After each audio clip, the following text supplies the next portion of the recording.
الحمد لله نحمده ونستعينه ونستغفره ونعوذ بالله من شرور أنفسنا ومن سيئات أعمالنا من يهده الله فلا مضل له ومن يضلل فلا هادي له ونشهد أن سيدنا ونبينا ومولانا محمدا عبده ورسوله الذي أرسله بالحق بشيرا ونذيرا وداعيا إلى الله بإذنه وسراجا وقمرا منيرا فقد قال الله تعالى في كلامه المجيد والفرقانه الحميد أعوذ بالله من الشيطان الرجيم بسم الله الرحمن الرحيم ألهاكم التكاثر حتى زرتم المقابر كلا سوف تعلمون ثم كلا سوف تعلمون كلا لو تعلمون علم اليقين لترون الجحيم ثم لترونها عين اليقين ثم لتسألن يومئذ عن النعيم اللهم صل على محمد وعلى آل محمد كما صليت على إبراهيم وعلى آل إبراهيم إنك حميد مجيد اللهم بارك على محمد وعلى آل محمد كما باركت على إبراهيم وعلى آل إبراهيم إنك حميد مجيد গুরুস্থানের একটু মাটি বাইনা করে রাখ রে গুরুস্থানের একটু মাটি বাইনা করে রাখ গুরুস্থানের একটু মাটি বাইনা করে রাখ রে গুরুস্থানের একটু মাটি বাইনা করে রাখ ওরে মা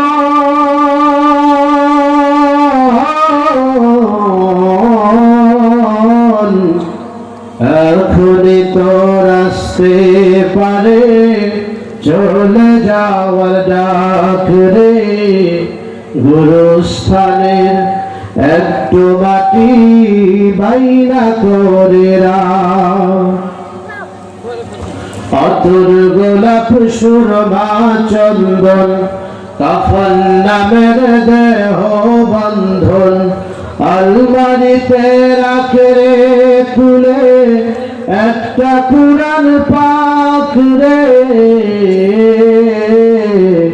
গুরুস্থানের একটু মাটি বাইনা করে রাখ রে গোরস্থানের, একটু মাটি বাইনা করে রাখ।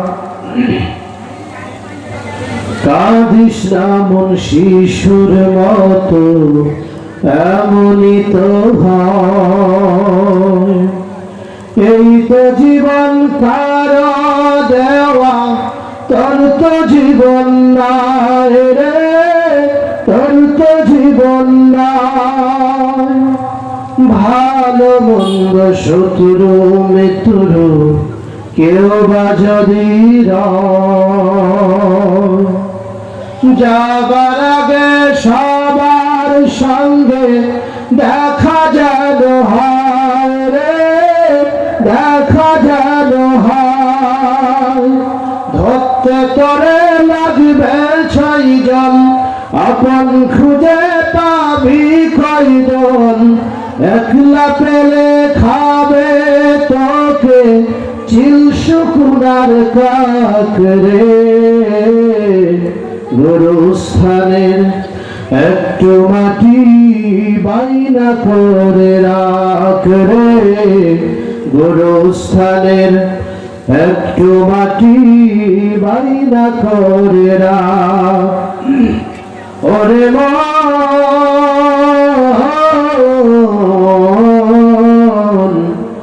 এখনই তোর আসতে পারে চলে যাওয়ার ডাক রে গোরস্থানের, একটু মাটি বাইনা করে রাখ। লিল্লাহি তাকবীর। রামনগর ৭৬ বিঘি কেন্দ্রীয় গোরস্থানের উন্নতি কল্পে, এটা সমস্যা যাচ্ছে নাকি আওয়াজ করতেছে যে রাধানগর ৭৬ বিঘি কেন্দ্রীয় গোরস্থানের উন্নতি কল্পে ২ দিন ব্যাপী তাফসীরুল কোরআন মাহফিল। সম্মানিত সভাপতি আমার শ্রদ্ধেয় ওস্তাদ, বিশিষ্ট আলেম দ্বীন, বিশিষ্ট ইসলামী চিন্তাবিদ মাওলানা মোহাম্মদ গোলাম মুস্তাফা, আল্লাহ তাআলা ওস্তাদের হায়াত দারাজ করুক, নেক হায়াত দান করুক, আমরা সকলে বলি আমিন। সম্মানিত প্রধান অতিথি, বিশেষ অতিথিবৃন্দ, আমন্ত্রিত অতিথিবৃন্দ, উপস্থিত ওলামায়ে কেরাম, সম্মানিত আলোচক বৃন্দ, সামনে উপস্থিত কচিকাচারা, সমবয়সী যুবকেরা, দাড়িপাকা মুরব্বী গ্রাম, অনাগত আগত এবং পর্দার অন্তরালের সদীবাপ সরলাপ, সুশিক্ষায় শিক্ষিতা, গণন্বিতায় গণন্বিতা, সম্মানিত আমার মা ও বোনেরা, সকলকে জানাই আমার আন্তরিক সালাম। আসসালামু আলাইকুম ওয়া রাহমাতুল্লাহ। সালামের জবাবটা খুব ভালো হলো না কি? আপনারা কি ঘুমাচ্ছেন? হ্যাঁ, না, আমার তো মনে হচ্ছে ঘুমাচ্ছে। সালাম মানে কি? কথা বলেন। শান্তি। তো সালামের উত্তর তো হলো না, শান্তি আসবে কি করে? আমি আবারও সালাম দিচ্ছি, আসসালামু আলাইকুম ওয়া রাহমাতুল্লাহ। মহান রবের দরবারে শুকরিয়া যে মহান রব্বুল আলামিন আমাদেরকে সুন্দর একটি মনোরম পরিবেশে তার কোরআন থেকে, রাসূলের হাদিস থেকে কিছু আলোচনা শোনার যে তৌফিক দান করলেন, পরিবেশ তৈরি করে দিলেন, সে মহান মালিকের দরবারে আমরা সকলে কালিমাতুশ শুকর আদায় করি। আমরা জোরে সোরে বলি আলহামদুলিল্লাহ। রাসূলের প্রতি দরুদ, সকলে বলি সাল্লাল্লাহু আলাইহি ওয়াসাল্লাম। সকল শহীদদের রূহের মাগফিরাত কামনা করছি, সকলে বলি আল্লাহুম্মা আমিন। আমি আবার আপনাদেরকে জিজ্ঞাসি, আপনারা কেমন আছেন? সম্মানিত প্রিয় উপস্থিতি, তাওহীদের জনতা, আল্লাহ রাব্বুল আলামিন আমাদের সৃষ্টি করেছেন, তার একটা উদ্দেশ্য আছে, আছে না নাই? এই লাইটগুলো বানানো হয়েছে, তার উদ্দেশ্য কি? আলো দিতে হবে, আলো দিবে নাকি? ফ্যান বানাইছে কেন? বাতাস দিবে। ভাই এটা সারাচ্ছেন না কেন? এরপরে এই যে মাইক, এগুলো কি? সাউন্ড জোরে হওয়ার জন্য। তার প্রত্যেকটি জিনিস তৈরি করা হয়েছে, বানানো হয়েছে, তার পিছনে একটা উদ্দেশ্য আছে, আছে না নাই? আল্লাহ রাব্বুল আলামিন পৃথিবীতে মানুষ সৃষ্টি করেছেন, জিন জাতিকে সৃষ্টি করেছেন, তার একটা উদ্দেশ্য আছে। সেটা আল্লাহ তাআলা কোরআনে জানিয়ে দিলেন, ওয়া খালাকতুল জিন্না ওয়াল ইনসা ইল্লা লিয়াবুদুন। আল্লাহ রাব্বুল আলামিন বলেন, আমি মানুষ এবং জিন জাতিকে সৃষ্টি করেছি, তার কারণ হলো তারা আমার দাসত্ব করবে, গোলামি করবে, আমার ইবাদত করবে, আমার বন্দেগী করবে। যারা বলেন ঠিক কিনা? তারা আমার ইবাদত করবে। সম্মানিত ভাইরা, আল্লাহ রাব্বুল আলামিনের উদ্দেশ্য নিয়ে মানব জাতিকে সৃষ্টি করলেন। আল্লাহ তাআলা আমাদেরকে পৃথিবীতে পাঠালেন তার গোলামি করার জন্য, তার দাসত্ব করার জন্য। ও আমার দুনিয়া, ও আমার ভাইরা, আল্লাহ রাব্বুল আলামিন আমাদেরকে পৃথিবীতে পাঠিয়েছেন, আমাদেরকে একটা নির্দিষ্ট সময় বেঁধে দিয়েছেন। কথা বলেন ঠিক কিনা?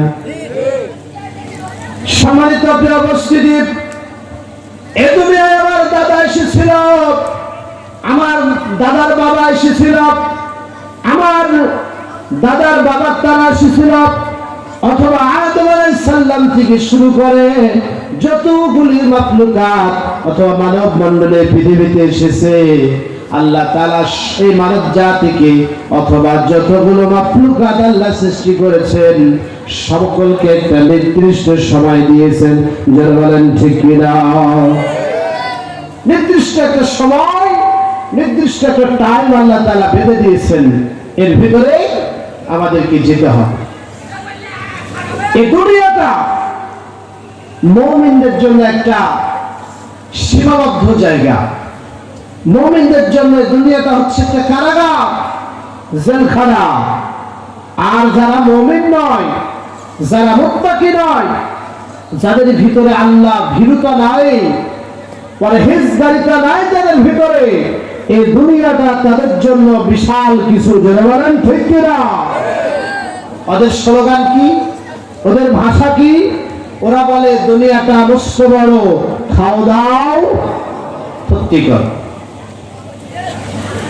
সম্মানিত প্রিয় উপস্থিতি, আর মুমিন আর মুত্তাকিদের কথা হলো এক সেকেন্ডের নাই ভরসা, বন্ধ হবে অনন্তবর্ষ। দুনিয়াটা একটা রঙ্গমঞ্চ, আর আমরা সবাই অভিনেতা। দুনিয়াটা কি? একটা রঙ্গমঞ্চ।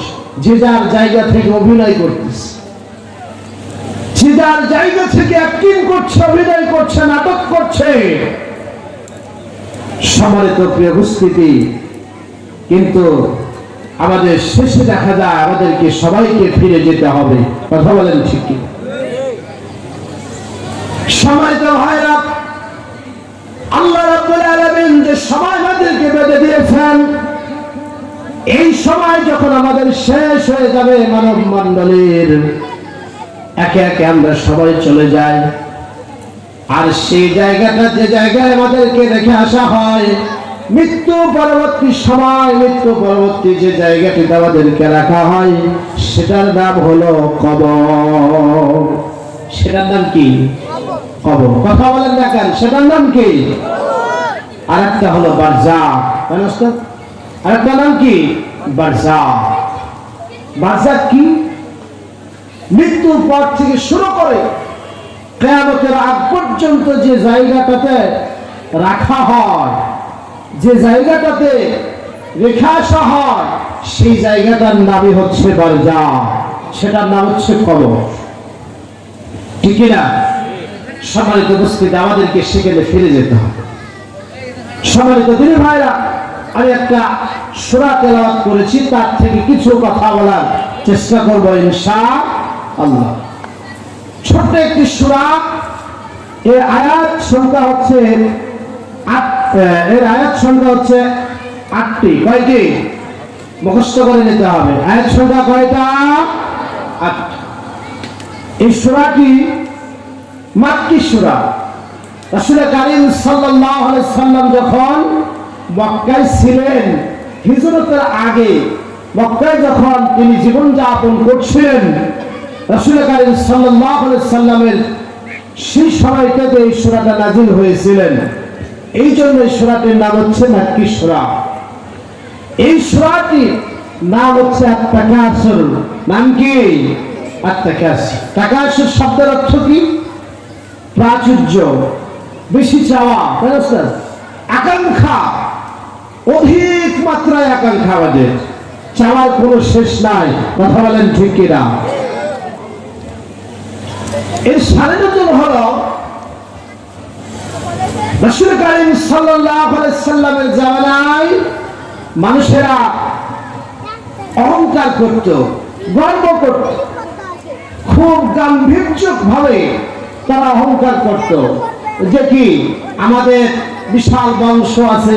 কি আমাদের সমাজে এরকম হয় না যে আমাদের ওই বংশ থেকে আমাদের বংশ বড়, লাঠি বেশি, ক্ষমতা বেশি, আমরা ইচ্ছা করলে অমুককে আটকাই দিতে পারি? কি কথা ঠিক আছে না?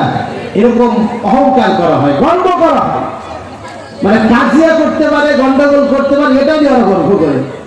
কি ঠিক আছে না? মারামারি করতে পারে, মানুষকে খুন করতে পারে, মানুষকে হত্যা করতে পারে, এটা নিয়ে গর্ব করে মানুষ। তাহলে এটা সে সময় করত, গর্ব করত, অহংকার করত। শুধু তাই নয়, জমি জায়গা, অর্থ সম্পদ সবকিছু নিয়ে তারা গর্ব করত, অহংকার করত যে আমাদের ওই বংশের থেকে আমাদের প্রাচুর্য বেশি, লোক সংখ্যা বেশি, জনসংখ্যা বেশি। এই নিয়ে তারা কি করত? গর্ব করত।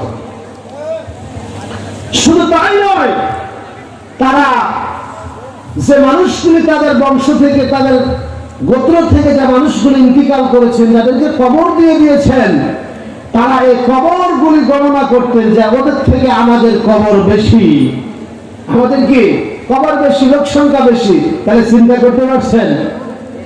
সম্মানিত উপস্থিতি, এর উপরে আল্লাহ তাআলা আয়াত নাযিল করলেন, এই সূরা নাযিল করে জানালেন কি? জানালেন আল্লাহাকুমুত তাকাসুর হাত্তা যুরতুমুল মাকাবির। আল্লাহাকুমুত তাকাসুর, তোমাদের ভিতরে যে প্রাচুর্য, তোমরা যে প্রতিযোগিতা করছো, তোমাদের এই বেশি, ওই বেশি, ধন সম্পদ বেশি, অট্টালিকা বেশি, তোমাদের বংশ বড়, এই নিয়ে যে তোমরা গর্ব করো, অহংকার করো, তোমাদের এই অহংকার কখনোই শেষ হবে? আল্লাহ বলেন হাত্তা যুরতুমুল মাকাবির। আল্লাহ বলেন ও বান্দা, তোমরা যে অহংকার করো, গর্ব করো, আল্লাহ বলে হাত্তা যুরতুমুল মাকাবির, যখন তোমাদেরকে কবরে দেওয়া হবে, যখন তোমাদেরকে কবরে দেওয়া হবে, যতক্ষণ তোমরা মৃত্যুবরণ না করবে, ততক্ষণ তোমাদের এই অহংকার থামবে না। তোমরা যে অহংকার করছো, গর্ব করছো, এটা যতক্ষণ তোমরা কি করবে? কবরে না যাবে, না মরবে, ততক্ষণ পর্যন্ত তোমাদের এই দাম্ভিক অহংকার থামবে না। কি কবরে চলে গেলে সব শেষ? কি কথা বলেন ঠিক কিনা? কবরে চলে গেলে সব শেষ। বংশ ঐতিহ্য, আপনার সুনাম, আপনার খ্যাতি, আপনার যশ, আপনার যা কিছু আছে, মরে গেলে সবকিছু ধুলার সাথে মিশে যাবে, কেউ মনে রাখবে না। পৃথিবী আমার আসল ঠিকানা নয়, পৃথিবী আমার আসল ঠিকানা নয়, মরণ একদিন মুছে দিবে সকল রঙিন পরিচয়। পৃথিবী আমার আসল ঠিকানা নয়। ঠিক না? পৃথিবী আমার আসল পরিচয় নয়, পৃথিবী আমার আসল ঠিকানা নয়। আমার ঠিকানাটা ওইটাই, আমার পরিচয় হবে আমি একজন মুসলিম, আমি নবীর উম্মত। এটা আমার বড় পরিচয়। আমি কত বড় প্রভাবশালী, আমি কত বড় ক্ষমতাবান, আমাকে কে ভয় করে, আমাকে কে এড়িয়ে চলে, এটা বড় বিষয় নয়। আপনি যদি জান্নাতি মানুষ উপযুক্ত হয় না উঠতে পারেন, তাহলে আপনার পরিচয় ব্যর্থ, এটা ব্যর্থ পরিচয়। কি কথা বুঝতে পারছি? এই পরিচয় দিয়ে কোনো কাজ হবে। সম্মানিত প্রিয় উপস্থিতি, তাহলে কি আমাদের চাহিদা বেশি, আমাদের আকাঙ্ক্ষা বেশি, আমাদের কি বেশি? চাহিদা বেশি। সম্মানিত প্রিয় উপস্থিতি, তাহলে কি আল্লাহ রাসূল সাল্লাল্লাহু আলাইহি সাল্লাম একটি হাদিসে বলেন যে কি আমাদের এই সমাজে আমার উম্মতেরা যে চাওয়া পাওয়া যত চায়, আল্লাহ রাসূল বলেছে তাদেরকে যদি একটা স্বর্ণের পাহাড় দেওয়া হয়, তাহলে কি তারা আবার আরেকটা স্বর্ণের পাহাড় চাইবে? আচ্ছা বলেন তো, একটা স্বর্ণের পাহাড় দিয়ে গোটা বংশায় 14 গোষ্ঠী খেয়েও শেষ করতে পারবে না, পারবেন? তারপর কি আরেকটা চা। সম্মানিত উপস্থিতি, আমাদের চাওয়ার শেষ নাই। যে সাইকেলে চড়ে, যে কি হেঁটে যায়, হেঁটে চলাফেরা করে, সে মনে করে একটা যদি সাইকেল হলে ভালো হতো নাকি। আবার সাইকেল যখন হলো, তখন সে বলছে যে সাইকেল থেকে যদি একটা হোন্ডা ভালো হয়, যদি থাকে তাহলে বেশি ভালো হয়। এরপরে যখন হোন্ডা হলো, বলছে এবার হোন্ডা তো হলো, যদি একটা কার হতো বেশি ভালো হতো। এবার যখন কার হলো, তখন বলছে একটা জাহাজ, এরোপ্লেন নাকি, এটা হলে ভালো হতো। এবার বলছে এরোপ্লেন তো হলো একটা জেড প্লাস, মানে কি যেটা স্বর্ণ দিয়ে তৈরি করা, এটা হলে ভালো হতো। সম্মানিত উপস্থিতি, তাহলে মানুষের চাহিদা কোথায়? বাড়তেই, যত পাই তত কি চাহিদা বাড়তে থাকে। সম্মানিত উপস্থিতি, এই জন্য আল্লাহ তাআলা বলছে হাত্তা, ততক্ষণ পর্যন্ত তোমাদের পেট ভরবে না, সুরতুমা কবির, যতক্ষণ তোমরা কি হবে, উলমা কবির, যতক্ষণ তোমাদের কবরে না দেওয়া হবে। এরপর আল্লাহ বলেন কাল্লা সাউফা তা'লামুন। আল্লাহ এখানে কাল্লা যে ধমকের সুরে বলেছেন, কখনো নয়, কাল্লা কখনো নয়, তোমরা শীঘ্রই জানতে পারবে, জানবে। সুম্মা কাল্লা সাউফা তা'লামুন, অতঃপর কখনো নয়, তোমরা শীঘ্রই জানতে পারবে। আবার আল্লাহ তাআলা বলেছেন কাল্লা লাউ তা'লামুনা ইলমাল ইয়াকিন।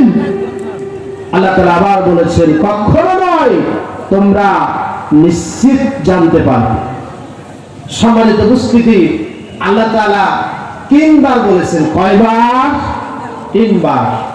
একটা কথা যখন গুরুত্ব বুঝাতে গিয়ে একটা কথা যখন 3 বার বলা হয়, একবার বলল, 2 বার, 3 বার, সেটা কথার গুরুত্ব আছে না নাই? আমরা বলি না, তোমাকে বললাম এই কাজটা করতে হবে, করা লাগবে, করছো না কেন? কি বলি না আমরা, এই কাজটা করা লাগবে, করতে হবে, এখনই করো। এটা গুরুত্বের জন্য বোঝানো হয়েছে। আল্লাহ তাআলা এখানে 3 বার বলেছেন কাল্লা, কখনো নয়, সাউফা তা'লামুন, তোমরা জানতে পারবে। কখন? সুম্মা, অতঃপর, সাউফা তা'লামুন, আবার বলছে জানতে পারবে তোমরা। এই যে তোমরা যে দৌড়াদৌড়ি করতেছো, তোমাদের চাহিদা নিয়ে যে ঝাপাঝাপি করতেছো, গর্ব করছো, অহংকার করছো, আমার এই আছে ওই আছে, তোমরা এগুলো নিয়ে যে করতেছো, অবশ্যই তোমরা অতি শীঘ্রই কাল্লা লাউ তা'লামুন, তোমরা জানতে পারবে খুব শীঘ্রই, একেবারেই সন্নিকটে। তাই না? একেবারেই সন্নিকটে। এরপর আল্লাহ কি বললেন? এরপর আল্লাহ বললেন লাতারাউন্নাল জাহিম, আল্লাহ বললেন যে তোমাদের কি করা হবে, তোমাদেরকে জাহিম নামক জাহান্নামে নিক্ষেপ করা হবে। তোমরা যদি এগুলো বন্ধ না করো তোমরা কি করবে, মরবে, আর মরার পরেই তোমাদেরকে জাহিম নামক জাহান্নামে নিক্ষেপ করা হবে। সম্মানিত উপস্থিতি, জাহিম নামক যে জাহান্নামটা এটা খুব ভালো না খারাপ? জোরে বলে, ভালো না খারাপ? জাহান্নাম ভালো জায়গা না খারাপ জায়গা? খারাপ জায়গা। সম্মানিত উপস্থিতি, আমাদেরকে আল্লাহ তাআলা সেই জাহিম নামক জাহান্নামে আমাদেরকে নিক্ষেপ করবে। আল্লাহ তাআলা আমাদেরকে এত কষ্ট, আল্লাহ তাআলা আমাদেরকে বানিয়ে কি জাহান্নামে ফেলে দিবে? কি কথা বলেন না কেন? ফেলে দিবে। কিন্তু আমরা আমাদের জাহান্নামে যাওয়ার পরিবেশটা আমরা নিজেরাই তৈরি করছি। কথা বলেন ঠিক কিনা? আল্লাহ রাসূল বলেছেন, প্রত্যেকটি শিশু যখন জন্মগ্রহণ করে, প্রত্যেকটি শিশু দ্বীনি ফিতরের উপর জন্মগ্রহণ করে, ইসলামের উপর জন্মগ্রহণ করে। কিন্তু এই যে নাসারা, হিন্দু, বৌদ্ধ, মুসলিম বিভিন্ন জাতে বিভক্ত হচ্ছে, বিভিন্ন ধর্ম অবলম্বী হচ্ছে তারা, এটার দায় বাবা মা। এটা দায় কে? বাবা মা। কেন? আমরা মুসলিম পরিবারে জন্মগ্রহণ করেছি, এটা আমরা খুশি না বাজার? জোরে বলেন, খুশি না বাজার? কি আপনাদের ইমাম মনে হয়েছে এই জন্য আওয়াজ হয় না মনে হয়, তাই না? ও হুজুর আসবে তখন আওয়াজ হবে। সম্মানিত প্রিয় উপস্থিতি, আমরা মুসলিম পরিবারে জন্মগ্রহণ করতে পেরে আমরা খুশি, এই জন্য আমরা জোরে বলি আলহামদুলিল্লাহ। তো প্রত্যেকটি শিশু সে দ্বীনি ফিতরের উপর জন্মগ্রহণ করে, ইসলামের উপর জন্মগ্রহণ করে। কিন্তু সে মুসলিম, নাসারা, খ্রিস্টান, বৌদ্ধ, হিন্দু যতগুলো ধর্মাবলম্বী হয়, এটা মা বাবার কারণে হয়। কেননা আমি মুসলিম পরিবারে জন্মগ্রহণ করেছি, আমার মা মুসলিম, আমার বাবা মুসলিম, আমার দাদা মুসলিম, আমার সবাই 14 গোষ্ঠী মুসলিম। কথা বলেন ঠিক কিনা? আমাকে তারা এই ইসলাম মাইন্ডে তারা আমাদেরকে দ্বীন শিক্ষা দিয়েছেন, আমাকে কালিমা শিখিয়েছেন, আশহাদু আল্লা ইলাহা ইল্লাল্লাহ ওয়াহদাহু লা শারীকা লাহু ওয়া আশহাদু আন্না মুহাম্মাদান আবদুহু ওয়া রাসূলুহু। সম্মানিত ভাইরা, আমার বাবা মা আমাকে শিখিয়েছেন আল্লাহ ছাড়া কোনো ইলাহ নেই, তিনি এক, তিনি একক, তিনার ব্যাপারে সাক্ষ্য দিতে শিখিয়েছেন। আমাকে শিখিয়েছেন 5 ওয়াক্ত নামাজ, আমাকে শিখিয়েছেন, তিনি আমাকে শিখিয়েছেন ধর্ম, আমাকে আমার মা শিখিয়েছেন আলিফ বেটা বাপ। এইভাবে আমাদের মা, আমাদের আপনাদের মা হাতে কলম আমাকে শিখিয়ে দিয়েছেন। এইভাবে আমরা জানতে পেরেছি আমার বাবা যখন, আমরা যখন ছোট ছিলাম, আপনারা যখন ছোট ছিলেন, আপনার বাবা মা, আপনার বাবা মসজিদে গেছেন, আপনার বাবার হাত ধরে আপনি মসজিদে গেছেন। কথা বলেন ঠিক কিনা? আপনার দাদার হাত ধরে আপনি মসজিদে গেছেন। এই যে একটা পারিবারিক ভাবে আমরা দ্বীন শিক্ষা পেয়েছি, আমরা জন্মসূত্রে মুসলমান হয়েছি, আমার 14 গোষ্ঠী মুসলিম, এই জন্য আমি মুসলিম হয়েছি। আমার বাবা মা আমাকে মুসলিম পরিবারে বড় করেছেন। এরপরে যারা হিন্দু ধর্ম অবলম্বী, ওর বাবা কি কখনো মসজিদে নিয়ে যাবে নাকি? ওর বাবা কি কখনো ঈদগাহ নিয়ে যাবে নাকি? ওর বাবা কি ওকে বলবে এটা কোরআন পড়ো? কেননা হিন্দু কখনো এটা বলবে না। হিন্দু বলবে এটা মন্দির, এখানে সিজদা করতে হয়, এখানে প্রণাম করতে হয়। কথা বলেন ঠিক কিনা? তাকে শিখিয়ে দেয় যে এটা এইভাবে করতে হবে। সকালবেলা এই কি করে না, তারপরে বিভিন্ন তারা তাদের তন্ত্র মন্ত্রগুলি শেখায়, পড়ায়। কথা বলেন ঠিক কিনা? সম্মানিত ভাই, এতগুলো কথা বললাম এই কারণে, প্রত্যেকটি শিশুকে তার বাবা মা বংশগত ভাবে অথবা জন্মসূত্রে তাকে বড় করে, নিজ নিজ ধর্ম শেখায়, নিজ নিজ ধর্মাবলম্বী বানায়। ও দুনিয়া মুসলমান, এই জন্য আমি বললাম, অথবা এই জন্য বলা হয়েছে, নিজ নিজ ধর্ম অবলম্বী যে বাবা মা করে, আমরা মুসলিম পরিবারে বড় হয়েছে, আমরা মুসলমান, ওরা হিন্দু পরিবারে বড় হয়েছে, জন্য হিন্দু। ও আমার দুনিয়ার মুসলমান, ও আমার তাওহীদের জনতা, এই জন্য আমরা আবারও বলবো আলহামদুলিল্লাহ। সম্মানিত দিনী ভাইরা, তার প্রত্যেকটি শিশু দিনী ফিতরার উপর জন্মগ্রহণ করে, আমরাও করেছি, কথা বলেন ঠিক কিনা? আপনাদের যে শিশুগুলি জন্মগ্রহণ করবে সেটাও দিনের উপর জন্মগ্রহণ করবে, সেটা কিন্তু নিষ্পাপ হয়ে আসে। সেটা কি হয়ে আসে? নিষ্পাপ হয়ে আসে। সম্মানিত উপস্থিতি, যে কথা বলছিলাম, হাত্তা সিলতুমুল মাকাবির থেকে আমরা সূরা তাকাসুর থেকে আলোচনা শুনছি। তাহলে আল্লাহ কি বললেন? যে কি তোমাদেরকে কোথায় দেওয়া হবে? লাতারাউন্নাল জাহিম, জাহিম নামক জাহান্নামে নিক্ষেপ করা হবে। কেন করবে? আমাদেরকে কেন জাহিম নামক জাহান্নামে নিক্ষেপ করা হবে?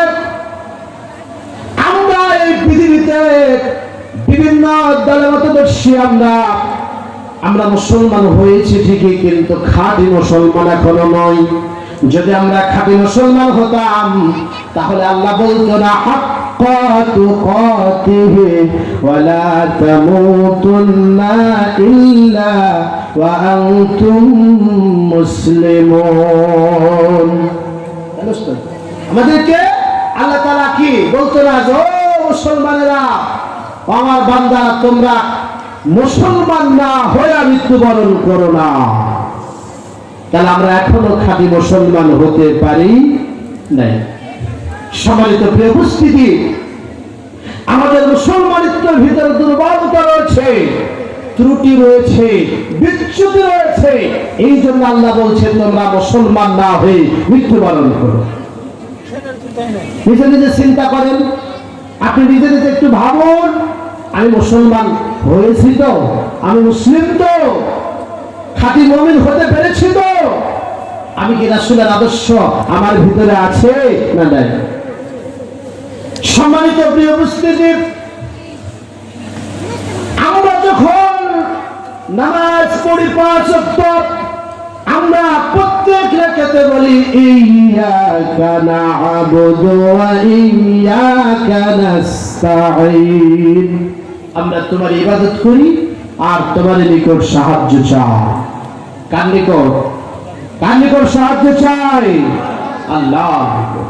আর আমরা কি বলি? ইহদিনাস সিরাতাল মুস্তাকিম, আমাদেরকে মুত্তাকিদের পথ দেখাও, সহজ সরল সোজা সঠিক পথ দেখাও।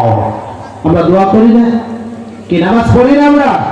আমরা আল্লাহকে বলি, আল্লাহ তোমরা আমাদেরকে কি দেখাও? সঠিক পথ দেখাও। আমরা দোয়া করি, কিন্তু আমরা সঠিক পথ কোনটা, সহজ পথ কোনটা, মুত্তাকিদের পথ কোনটা, এটা আমরা এখনো চিনতে পারি না। মুত্তাকিদের পথ কোনটা, এটা আমরা এখনো চিনতে পারি না। রাসূলের আদর্শ অনুসরণ করতে হলে কোন পথ আমাদেরকে চলতে হবে, আল্লাহর বিধান অনুযায়ী চলতে হবে, আমাদেরকে কোন পথ অনুসরণ করতে হবে, এটা আমরা এখনোই বুঝতে পারি নাই। কথা বলেন ঠিক কিনা? আমাদের ভিতরে অনেক খামতি রয়েছে। সম্মানিত উপস্থিতি, আচ্ছা বলেন তো, আমাদের কবরে প্রশ্ন করা হবে কয়টা? 3টা অথবা 4টা? 4টাও আছে। কেন 4টা? ওটা পরে বলছি। আমাদের প্রশ্ন করা হবে 3টা অথবা 4টা। প্রথম প্রশ্ন হবে মান রব্বুকা, তোমার রবকে। আমি যদি আমার জীবন দশায় আমার জ্ঞান হয়ে শুরু করে, আমার জ্ঞান হওয়া থেকে শুরু করে আমার মৃত্যুর আগ পর্যন্ত যদি আমি রবের পথে না থাকি, রবের বিধান মেনে যদি না চলি, আমি রবের যদি বিধান অনুযায়ী না চলি, আমাকে রব যেভাবে চলতে বলেছেন সেভাবে যদি না চলে, তাহলে আপনি কবরের প্রশ্নের উত্তর মান রব্বুকার উত্তর কেমনে দেবেন? আপনি নামাজ পড়েন না, আপনি সুদ খান, আপনি ঘুষ খান, আপনি মানুষকে ঠগেন, জুলুম করেন, ওজনে কম দেন, খাদ্যে ভেজাল দেন, আর আপনি কিভাবে চিন্তা করেন আপনি এই প্রশ্নের উত্তর দিয়ে দেবেন? আমরা আবার কেউ কেউ ভাবে মুখস্থ করেই নেব ভালো করি, নাকি এরকম ভাবি না? চিন্তা করি না যে কি ভালো করে মুখস্থ করে নেব?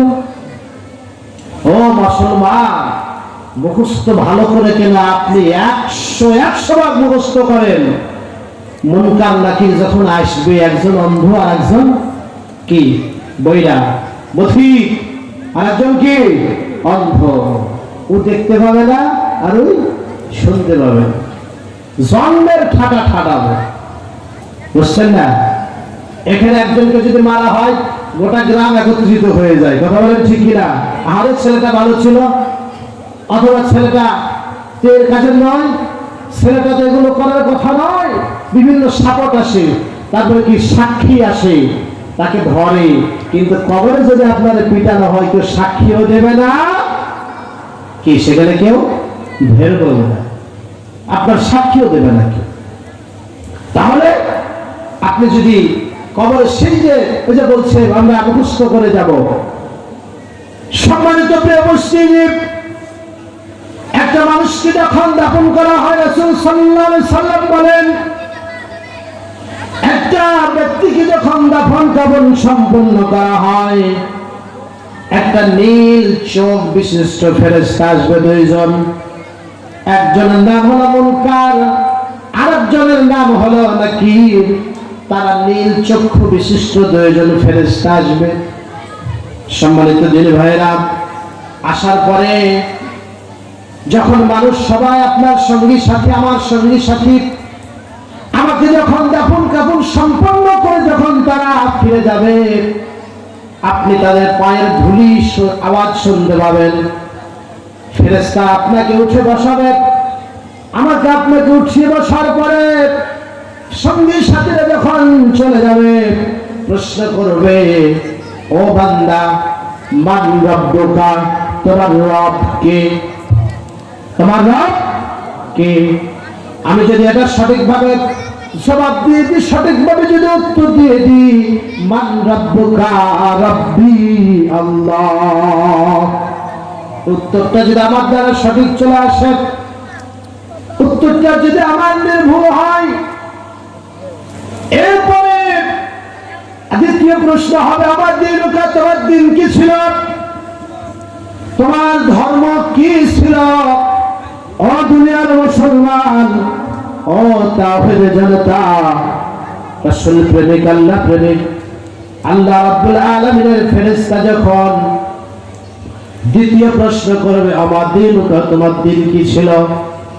আচ্ছা বলেন তো, আমি যদি আল্লাহর আকিমুদ্দিন দিন প্রতিষ্ঠার কাজ যদি না করি, আমার ভিতরে যদি দিন প্রতিষ্ঠার স্পৃহা না থাকে, আমার ভিতরে যদি দিন কায়েম করার মনোভাব না থাকে, আপনি কেমনে করে বলবেন আমার দিন ইসলাম? আপনি সারা জীবন দিনের বিরোধিতা করলেন। আজকে মসজিদে কোরআন তালিম দেওয়া হয়, দাস দেওয়া হয়, মসজিদে কোরআন শেখানো হয়, সেখানেও গিয়ে হামলা করা হয়। আর যখন কোরআনের তালিম দেওয়া হয় সেখানে বাধা দেওয়া হয়, তাফসীরে বাধা দেওয়া হয়। আর কি কত বলবো, বলতে তো রাত শেষ হয়ে যাবে। সম্মানিত মুসলমান ভাইরা, মুসলিমেরা, সম্মানিত দিনী ভাইরা, আর আপনি চিন্তা করেন আমি মরলেই বলবো আমার দিন, আমার দিন ইসলাম, অত সহজ হয়ে যাবে? এত সহজ ভাবছেন আপনি? সম্মানিত প্রিয় উপস্থিতি, আপনি তখনই পারবেন আপনার দিন ইসলাম বলতে যখন আপনার জীবনটাকে জ্ঞান হওয়া থেকে শুরু করে মৃত্যু পর্যন্ত আপনার জীবনটাকে ইসলামের পথে টিকিয়ে রাখবে। সংগ্রাম করে, যুদ্ধ করে, শত বাধা বিপত্তিকে উপেক্ষা করে, জুলুম উপেক্ষা করে, ফাঁসি উপেক্ষা করে যখন আপনি টিকে থাকতে পারবেন, তখন আপনি দিনের পথে চললে সঠিক পথ পাবেন অথবা মুমিন হতে পারবেন। তার আগে অত সহজ নয়। আপনি মুখস্থ করে যাবেন আর ফেরেশতা আপনার মুখস্থ উত্তর দিয়ে দিবেন। আহা, আল্লাহ রাসূল সাল্লাল্লাহু আলাইহি সাল্লাম বলেছেন, আমি একটু পূর্বে ফিরে যাই। আল্লাহ রাসূল সাল্লাল্লাহু আলাইহি সাল্লাম বলেছেন, যখন কোনো মানুষের সামনে আজরাইল জান কবজ করার জন্য আসে, কি করার জন্য? জান কবজ করার জন্য বিশাল আকৃতি একটা চেহারা নিয়ে আসে, ভয়ঙ্কর। সে যদি জাহান্নামী হয়, সে যদি মুমিন না হয়, মুত্তাকি না হয়, দিনদার না হয়, পরিষ্কার না হয়, যারা ইসলামের বিরোধিতা করেছেন, কোরআনের বিরোধিতা করেছেন, আল্লাহর বিরোধিতা করেছেন, তার সামনে যখন আজরাইল আসবে, বিশাল একটা আকৃতি নিয়ে, ভয়ঙ্কর আকৃতি নিয়ে, বিশাল বডি নিয়ে উপস্থিত হবে। শুধু তাই নয়, তার দাঁতগুলো এত বিশাল হবে, এত বিশাল হবে, ওই ব্যক্তি দেখার পরে তার কলেজায় পর্যন্ত চলে আসে। কালিমা কোথায় গেল টেরি পাবে না। কি কথা বুঝতে পারছি? সম্মানিত ভাইরা, আজীবন ইসলামের বিরোধিতা করলো, আচ্ছা সারা জীবন ইসলামের বিরোধিতা করলো, কোরআনের বিরোধিতা করলো, আর ও কি করে চিন্তা করতে পারে আমি স্বাভাবিক? তাহলে আজরাইল আসে বিশাল এক আকৃতি নিয়ে, বিশাল তার মুখে দাঁত থাকে, মানে ভয়ঙ্কর। কি বলে আপনাকে বোঝাবো? আপনাদের বোঝাবো, ভাষা পাচ্ছি না। ভয়ঙ্কর একটা আকৃতি নিয়ে সামনে আসে, দেখার পরে কি তার টুটি শুকিয়ে যায়, গলা শুকিয়ে যায়, আহা, তার রুহটা কোন দিক দিয়ে বেরিয়ে যায়। আল্লাহু আকবার। সম্মানিত ভাইরা, এই সালামের যুগে আল্লাহ রাব্বুল আলামিনের নবী ঈসা আলাইহিস সালাম একটা কবর থেকে একজনকে জাগ্রত করবেন, তাকে এটা পাওয়ার আল্লাহ তাআলা দিয়েছেন, জানেন? তাকে একটা ক্ষমতা আল্লাহ তাআলা দিয়েছেন, মুজিজা দিয়েছে, তিনি মৃত ব্যক্তিকে জীবিত করতে পারতেন। ঈসা আলাইহিস সালাম একজন ব্যক্তিকে কবর থেকে উঠানো হবে, তিনি মারা গেছেন 4000 বছর আগে। কত হাজার? 4000 বছর আগে ইন্তিকাল করেছেন। তিনাকে উঠানোর পরে তার রূহ ফিরে আসবে, তিনি উঠে আসবে। সম্মানিত ভাইরা, এরপরে ওই লোকটা বলবে, আমাকে 4 বছর আগে আমাকে জানিয়ে দেওয়া হয়েছিল যে তোমাকে 4000 বছর পরে ঈসা নবী নামের জন্য তোমাকে জীবিত করবে। এটা আমাকে জানিয়ে দেওয়া হয়েছে। তিনাকে জানিয়ে দেওয়া হলো, তিনি বললো এই কথা। হযরত ঈসা আলাইহিস সালাম ওই ব্যক্তিকে জিজ্ঞাসা করছে, বলো তো, তোমার তো মৃত্যু হয়েছে, তুমি তো মৃত্যুবরণ করেছো, আচ্ছা বলুন তো, তোমার যখন মৃত্যু হয়, তোমার যখন রূহটা কবজ করা হয়, তোমার কেমন কষ্ট হয়েছিল? ও মুসলমান, ভালো করে শুনুন। উনি বিবরণ দিচ্ছে, ভারত, আমার যখন মৃত্যু হয়, আজরাইল যখন আমার রূহটা বের করে, একটা ছাগল অথবা একটা মানুষকে যেমন খালিয়ে নেওয়া হয়, তার শরীর থেকে পুরো চামড়াগুলো আলাদা করে দেওয়া হয়, আলাদা করে দেওয়ার পর তার শরীরে লবণাক্ত অথবা মরিচ মিশ্রিত তার শরীরে যখন লেপে দেওয়া হয়, ঘষে দেওয়া হয় অথবা ছিটিয়ে দেওয়া হয়, এই ব্যক্তির যেমন কষ্ট হয়, তার চাইতে আমার লক্ষ লক্ষ গুণ কষ্ট হয়েছে। চাইতে অনেক অনেক কষ্ট হয়েছে। শুধু তাই নয়, সেই মৃত্যু যন্ত্রণা কষ্ট আমার এখনো, আমি ব্যথিত, এখনো আমার ব্যথা করে। সুবহানাল্লাহ বলবেন না? 4000 বছর পরও বলছে আমার শরীর এখনো ব্যথা করে, আমি এখনো অনুভব করছি সেই জীবন অথবা রূহ কবজ করার কষ্টটা। আল্লাহু আকবার বলবেন না? সম্মানিত উপস্থিতি, আপনারা একটু এগিয়ে আসুন তো, এগিয়ে আসুন। কি কথা বুঝেন না? এগিয়ে আসুন, জিকির করেন লা ইলাহা ইল্লাল্লাহ, লা ইলাহা ইল্লাল্লাহ। এগিয়ে আসুন, লা ইলাহা ইল্লাল্লাহ, লা ইল্লাল্লাহ, লা ইলাহা ইল্লাল্লাহ মুহাম্মাদুর রাসূলুল্লাহ। ওই যে দেখেন কিছু পিছা পড়া লোক থাকে না, হুজুর যা হবে এই জায়গা ছাড়ছে না, আখেরাত হয়ে গেল নাকি? আসে নাকি আছেন? তাহলে যে কথা বলছিলাম যে আমার দিনুকা, তোমার দিন কি যখন বলা হবে, ও মুমিন ব্যক্তি তখন কি বলবে? আমার দিন ইসলাম। এবার যখন তাকে তৃতীয় প্রশ্ন করা হবে, আল্লাহর রাসূল বিশ্বনবী মুহাম্মদুর রাসূলুল্লাহ সাল্লাল্লাহু আলাইহি সাল্লামের একটা ছবি তার সামনে ধরা হবে, বলা হবে হাজার রাজুল, এই লোকটাকে চিনো নাকি?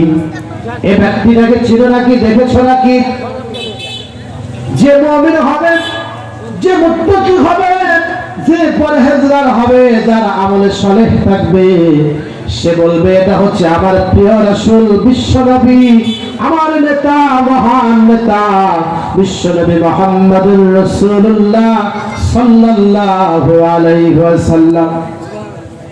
আর যে মুত্তাকি নয়, পরহেজগার নয়, মুমিন নয়, যারা ইমানদার নয়, তারা বলবে আমরা ব্যক্তির কথা শুনেছি, মানুষের মুখে মুখে মানুষেরা বলতো। সম্মানিত উপস্থিতি, এই তিনটা প্রশ্নের উত্তর যখন হয়ে যাবে, যে মুমিন মুত্তাকি সঠিক উত্তর দিতে পারবে, তাকে আবার প্রশ্ন করা হবে, ও আল্লাহর বান্দা, তুমি যে তিনটি সঠিক উত্তর দিয়েছ, রাইট অ্যান্সার দিয়েছ, তুমি এই তিনটা উত্তর কোথায় পেলে? তুমি এগুলো কোথায় পেলে? তখন সে বলবে আমি পাইছি কোরআনে। কোথায় পেয়েছি? কোরআনে। সে বলবে হ্যাঁ, খরাতু কিতাবুল্লাহ। তিনি বলবে আমি পেয়েছি কোরআনে। সম্মানিত দিদি ভাইরা, তারা এই উত্তরটা তাহলে দিবেন। তার প্রশ্ন হলো কয়টা? চারটা। এরপরে রাসূল সাল্লাল্লাহু আলাইহি সাল্লাম বলেন, এই চারটা প্রশ্নের জবাব যখন বান্দা দিয়ে দিবে, জান্নাতি ফেরেশতা অথবা জান্নাতের বিছানা তার বিছানায় অথবা কবরে বিছিয়ে দেওয়া হবে। শুধু তাই নয়, তার কবরটাকে 70 হাত অথবা 70 গজ প্রস্থ করা হবে, চতুর্দিকে 70 গজ প্রস্থ করা হবে। আর তাকে বলবে, ও আল্লাহর বান্দা, আহলান সাহলান, তুমি ঘুমিয়ে যাও, তুমি ঘুমিয়ে যাও। যেমন করে বাসর রাতে বউ আর জামাই যখন ঘুমিয়ে যায়, বউ ছাড়া যেমন তাকে কেউ জাগাবে না, তুমি ঘুমিয়ে যাও, কিয়ামতের আগ পর্যন্ত তোমাকে আর কেউ জাগাবে না। তোমার কিয়ামতের আগ পর্যন্ত আর কেউ জাগাবে না, ঘুমিয়ে যাও। সম্মানিত মুসলিম লোক, সম্মানিত দিনী ভাইরা, আর যারা জাহান্নামী হবে, যারা মুত্তাকি হবে না, বামপন্থী। কোন পন্থী? মুসলমান কি করে বলে আমরা বামপন্থী? কি ঠিক আছে না? একজন মুসলিম কি করে বলে বামপন্থী? মুসলমান কোন পন্থী? জোরে বলে ডানপন্থী। মুসলমান যা করবে কি ডান দিক থেকে করবে, খাবে ডান দিক থেকে, ওযু করবে ডান দিক থেকে, স্যান্ডেল পরবে ডান দিক থেকে, মসজিদে প্রবেশ করবে ডান পা দিয়ে, ঘরে প্রবেশ করবে ডান পা দিয়ে, তার সব কাজ হবে ডান দিক থেকে। কথা বলেন ঠিক কিনা? আর যারা বলে বামপন্থী, ওরা কি বাম দিক থেকে করে? তাহলে নাকি মুসলমান কখনো বামপন্থী হতে পারে না। সম্মানিত উপস্থিতি, যারা নিজেকে বামপন্থী মনে করে, দাবি করে, এরা মুসলিম নয়, এরা দুনিয়াতে কি ওই ফেরাউনের মতন অবস্থা। এজন্য একজন মুসলিম হবে কোন পন্থী? যারা বলে ডানপন্থী। আমরা কোন পন্থী? ডানপন্থী। সম্মানিত দিনী ভাইরা, তাহলে কি এরপরে যারা ওই যে বামপন্থী হবে, যারা মুত্তাকি হবে না, আলেম ওলামাদেরকে কষ্ট দিয়েছেন, ওরা ওই ব্যক্তি কি হবে? উত্তর দিতে পারবে না, বলবে হায় হা লাদরি, হাতা লাদরি, হা লাদরি, আফসোস করবে, দুঃখ করবে। যারা আমরা আধুনিক যুগের, তারা কি ভুল হলে কি বলি? সরি, নাকি সরি বলি। ওখানে সরি কাজে লাগবে না, ওখানে কোনো দুঃখ প্রকাশ চলবে না, ওখানে কোনো হতাশা চলবে না। আল্লাহ রাসূল বলেছেন, যারা জাহান্নামী হবে তাদেরকে কবরটাকে সংকুচিত করে দেওয়া হবে। তাদের কবরটা কি হবে? সংকুচিত সংকুচিত করে দেওয়া হবে। শুধু তাই নয়, তার কবরটাকে এমন ভাবে সংকুচিত করা হবে, এক দিকের মাটি আর এক দিকে যাবে, আর এক দিকের মাটি আর এক দিকে যাবে, এক পাজরের হাড় আর এক দিকে যাবে, আর এক পাজরের হাড় আর এক দিকে চলনা করে দেওয়া হবে। আল্লাহু আকবার। সম্মানিত ভাইরা, এটা কিয়ামত পর্যন্ত চলতে থাকবে। কখন পর্যন্ত? কিয়ামত পর্যন্ত। সম্মানিত মুসলিম, কবরের আযাব সম্পর্কে আল্লাহ রাসূল বলেছেন, যারা জাহান্নামী হবে তাদের কবরে 99টি সাপ ছেড়ে দেওয়া হবে। কয়টা? 99টি সাপ ছেড়ে দেওয়া হবে।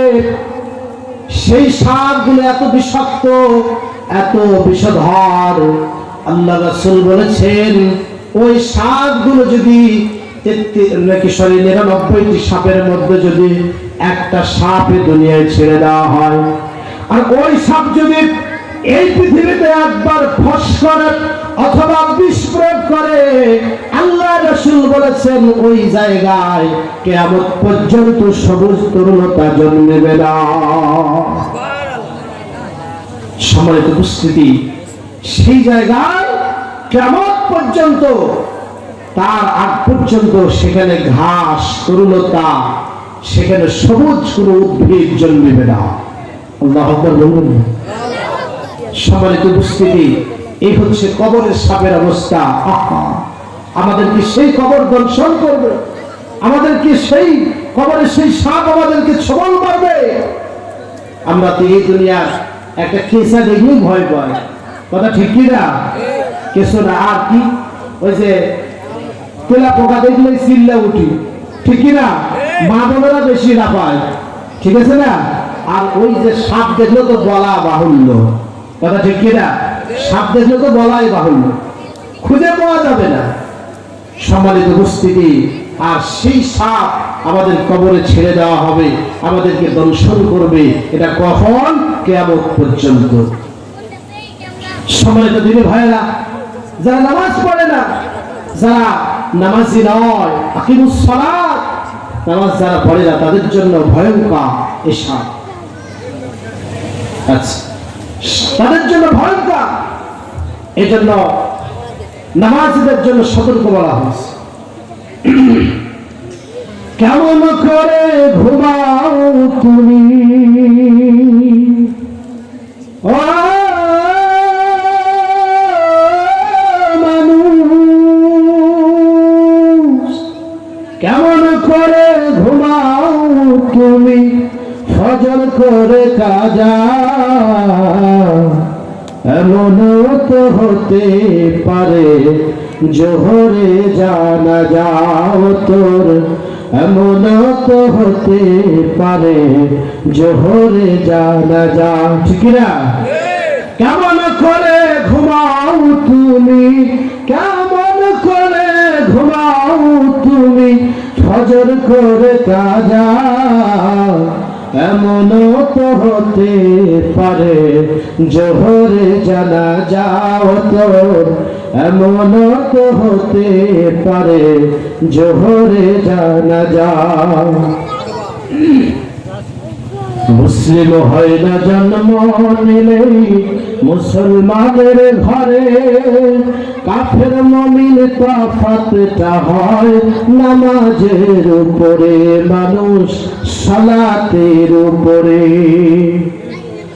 মুসলিম হয় না জন্ম নিলে মুসলমানের ঘরে, কাফের মুমিন তফাতটা হয় সালাতের উপরে, মানুষ নামাজের উপরে।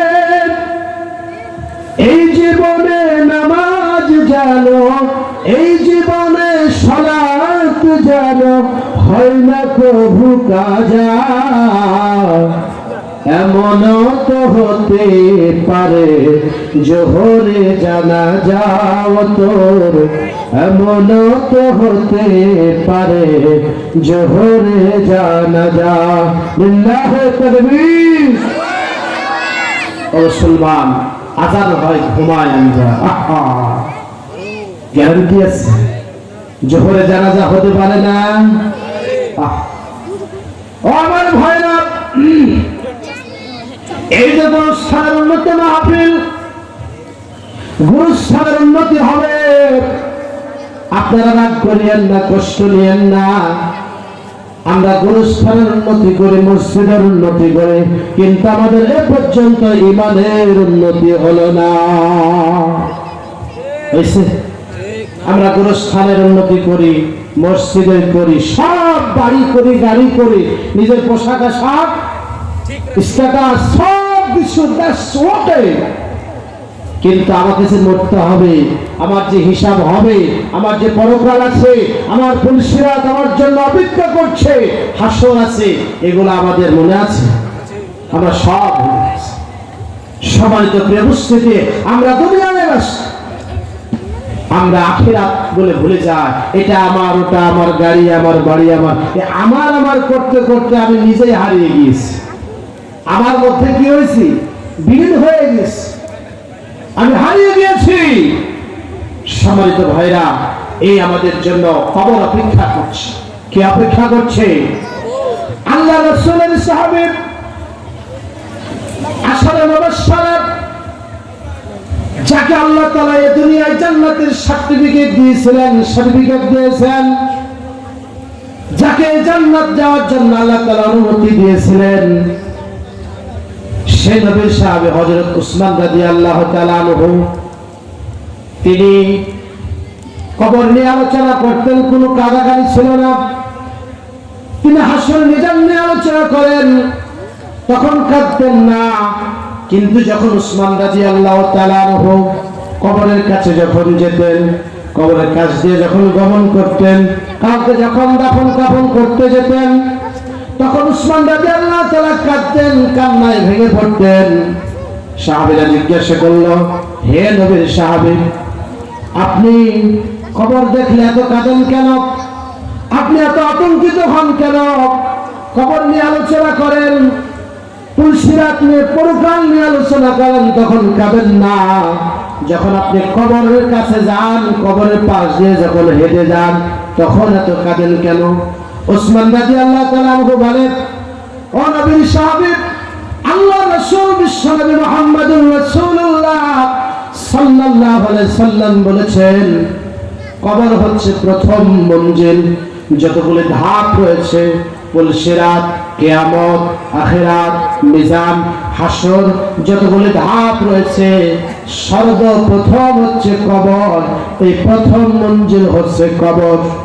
এখানে যদি আমি আটকে যাই, এখান থেকে যদি আমি পার হতে না পারি, কবরে যে তিনটি প্রশ্নের যদি আমি উত্তর দিতে না পারি, জবাব দিতে না পারি, আমাকে যদি এখানে একটু দেওয়া হয়, তাহলে আমার আর কোনো রাস্তা থাকবে না। আমি যদি এখানে আটকে যাই, আমার যদি ফেরেশতা, আমি যদি কবরের প্রশ্ন এখানে জবাব দিতে না পারি, তাহলে আমি কি অধিকার যেতে পারবো না। এই জন্য কবর দেখলে আমি বড্ড ভয় পাই।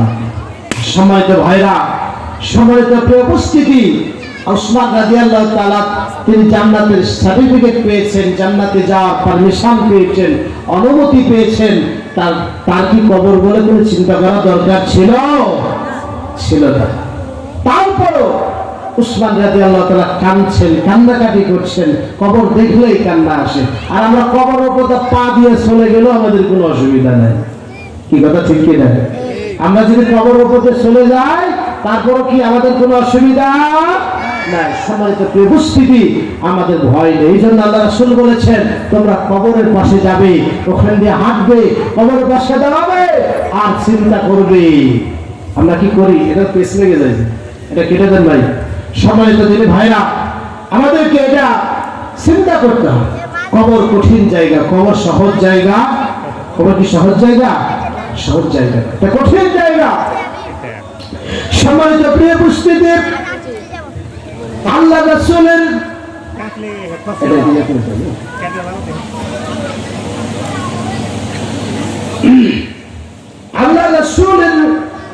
স্ত্রী খাদিজা রাদিয়াল্লাহু তাআলা আনহা, যাকে আল্লাহ তাআলা সালাম জানিয়েছিলেন, এই দুনিয়ায় যাকে সালাম দিয়েছেন আল্লাহ, হযরত খাদিজা রাদিয়াল্লাহু তাআলা আনহা, দিনের জন্য যে তার স্যাক্রিফাইস, দিনের জন্য যে ত্যাগ, দিন প্রতিষ্ঠার জন্য যে তার কুরবানি, আল্লাহ তাআলার কাছে এত পছন্দ হয়েছে, এত ভালো লেগেছে।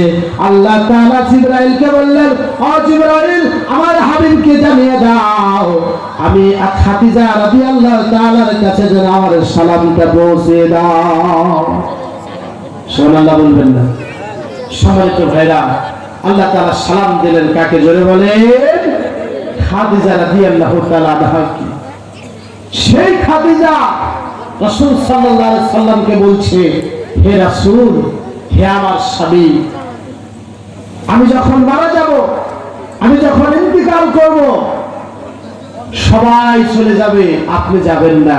আপনি আমার কবরের পাশে থাকবেন।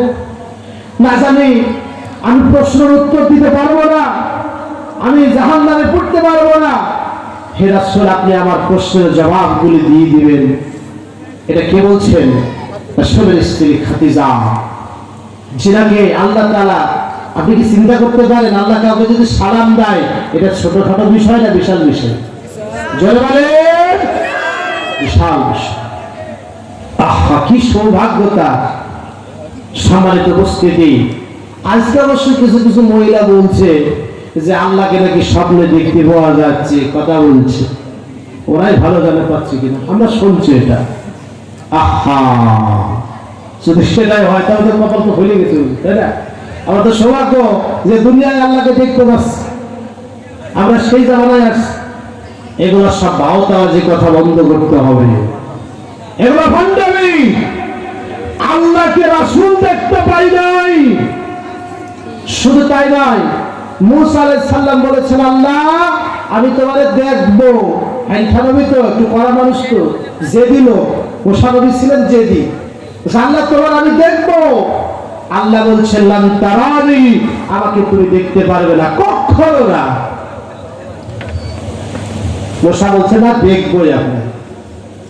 আল্লাহ বলল, মুসা তুমি যখন আমারে দেখবাই, তাহলে তুর পাহাড়ে চলে আসো। মুসা আলাইহিস সালামের বাড়ি থেকে তুর পাহাড় প্রায় 900 মাইল, প্রায় 900। মুসা নবী এক দৌড় দিয়ে, কোথাও বিরতি নাই, থামে নাই, এক দৌড় দিয়ে তুর পাহাড়ের চূড়ায় চলে গিয়েছে। দেখবো আমি আল্লাহরে, তোমার আমি দেখবো। আল্লাহ বলল, তুমি তো আমাকে দেখতে পারবে না। আল্লাহ রাব্বুল আলামিন মুসাকে বলল, ঠিক আছে, তুমি যখন দেখবাই তখন তুমি প্রস্তুত হও। আল্লাহ রাব্বুল আলামিন, অনেক ঘটনা আছে, আল্লাহ রাব্বুল আলামিন এই আঙ্গুলের একটু অংশ আল্লাহ তাআলা একবার ঝিলিক দিলেন, আর এই দেখার পরে মুসা নবী বেহুশ হয়ে জমিনে পড়ে গেলেন। সুবহানাল্লাহ বলবেন না? বেহুশ হয়ে গেলেন। এরপরে হুঁশ হলো, ফিরে আসলো। তাহলে কি কোন নবী আল্লাহরে দেখে নাই, কোন রাসূল আল্লাহরে দেখে না, আর এখনকার মহিলারা বলছে আল্লাহরে দেখেছে? এটা বিশ্বাস করেন আপনারা? বিশ্বাস করলে ঈমান থাকবে না, বিশ্বাস করলে ঈমান থাকবে না। যারা বিশ্বাস করেছে তাদের ঈমান নেই, তাদের ঈমান নেই। এজন্য ওই পথ থেকে ফিরে আনুন, ওখান থেকে ফিরে আনার ব্যবস্থা করুন, না তো আপনার আয়ত্তের বাইরে চলে যাবে। ওরা কখন বলে থাকবে আমি নিজেই আল্লাহ, কথা ঠিক কিনা? ওরা নিজেই দাবি করে বসবে আমি নিজেই আল্লাহ, আল্লাহ আমাকে ওহি দিয়েছে।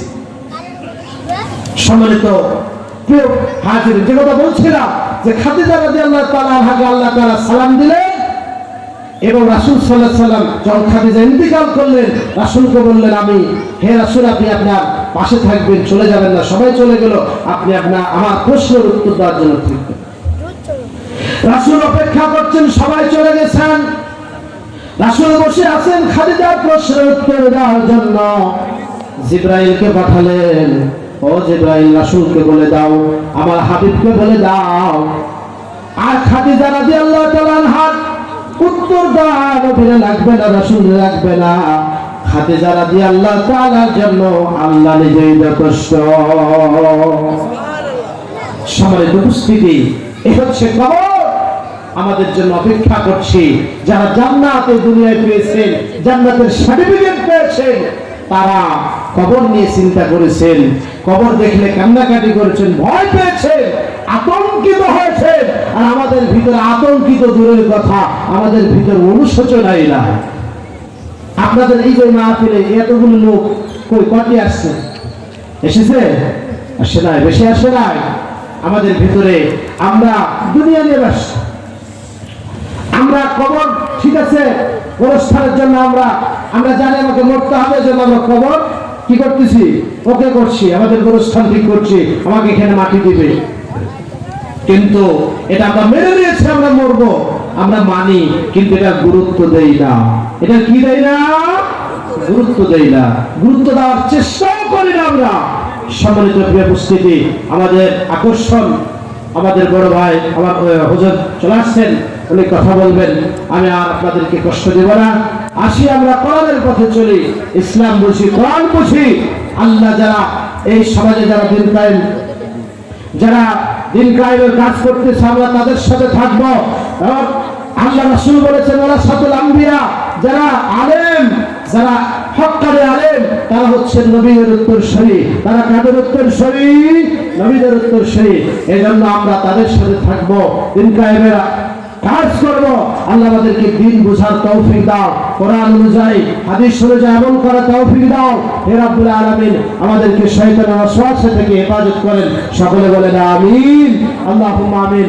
আমি ছোট্ট একজন মানুষ, একজন নগণ্য আল্লাহর গোলাম। ইলম কালাম তেমন নাই, যোগ্যতাও তেমন নাই, কণ্ঠস্বর তেমন নাই। যতটুকু আছে বলার চেষ্টা করলাম। পুত্র হোটেল আপনারা ক্ষমা করবেন, ক্ষমা করবেন। আমার জন্য খাস করে আপনাদের কাছে দোয়া চাই যে আল্লাহ রাব্বুল আলামিন এই কণ্ঠস্বরকে আরো বৃদ্ধি করেন, ভালো রাখেন, এবং কোরআন অনুযায়ী এবং ইসলাম অনুযায়ী বাকি জীবন পরিচালিত করার তৌফিক দেয়। দিন কায়েমের কাজ করার জন্য আল্লাহ তৌফিক দেয়। আল্লাহ যেন আমাদেরকে কবুল করেন। আল্লাহুম্মা আমিন। ওয়া আখিরু দাওয়ানা আলহামদুলিল্লাহ। আসসালামু আলাইকুম ওয়া রাহমাতুল্লাহ।